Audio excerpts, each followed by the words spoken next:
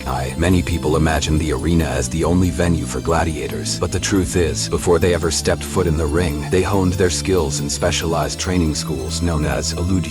Picture this, a bustling training ground filled with the sounds of metal clashing and warriors shouting as they prepare for combat. Gladiators lived and trained here, engaging in grueling routines that pushed their bodies to the limit. At these ludi, training was not just a physical endeavor but a mental one as well. Gladiators were taught a variety of combat techniques, learning to wield different weapons tailored to their fighting style. This education was intense, as trainers used methods that sometimes mirrored actual battle scenarios. Imagine training with weapons designed for killing, where every day could mean the difference between life and death in the arena. While this rigorous training helped gladiators develop skills that would save their lives, it also led to injuries, often severe ones, that were part and parcel of their preparation for the fights. A strange yet poignant fact is that despite the harsh conditions, many gladiators formed deep bonds with their fellow fighters. In a world that often pitted them against each other in lethal combat, these relationships offered a sense of camaraderie and support. The environment of the ludi was critical in fostering a sense of belonging. Many gladiators, rather than seeing themselves solely as slaves or combatants, began to view their fellow fighters as brothers and sisters in arms. This dynamic can be surprising given the brutal circumstances they faced, yet it reflects the resilience of the human spirit in even the most challenging situations. Another aspect worth exploring exploring is the unique training regimens tailored to different types of gladiators. For instance, those training to be a murmillo, who fought with a sword and shield, would focus on techniques that emphasize defensive maneuvers and powerful attacks. In contrast, the Thracians, known for their agility and speed, would practice dodging techniques and quick strike. This specialization not only provided a strategic edge in the arena, but also created a rich variety of fighting styles that kept audiences on the edge of their seats. However, the training wasn't merely about combat skills. It was also about discipline and mental fortitude. Gladiators were often required to adhere to strict diets, exercise regimens, and even social rules within the ludi. This military-like structure was designed to prepare them for the rigors of the arena and to instill a sense of order amid the chaos of their lives. Yes, a controversial aspect of this training is that, while it provided them with skills, it also reinforced their status as combatants in a violent society, stripping away many individual liberties. They were athletes, yes, but also prisoners within a system that exploited their talents for public entertainment. Furthermore, understanding the daily life in these ludi offers insight into the broader culture of ancient Rome. These schools were more than just training grounds. They were microcosms of Roman society itself. The hierarchies, the struggles, and the aspirations found within these walls reflected the complexities of a civilization that revered bravery yet thrived on violence. It raises a critical question. In a society that idolizes heroes, who ultimately pays the price for glory, the life of a gladiator in training also involved periods of rest and recuperation, where they would tend to injuries and bond with each other. It's fascinating to think that while they trained for death, they also shared laughter, dreams, and moments of vulnerability. They often had hopes for freedom, dreams that for some would be realized after countless battles. This blend of hope and despair encapsulates the duality of their existence, fighting not only for survival but also for a chance at a better life. In conclusion, exploring the world of gladiatorial training schools unveils a complex tapestry of human experiences that goes far beyond mere combat. These ludi were pivotal in shaping the identities of the gladiators, providing them with skills, camaraderie, and a sense of purpose within a brutal system. The stories that emerge from these training grounds challenge our perceptions of what it meant to be a gladiator, revealing layers of humanity that resonate even today.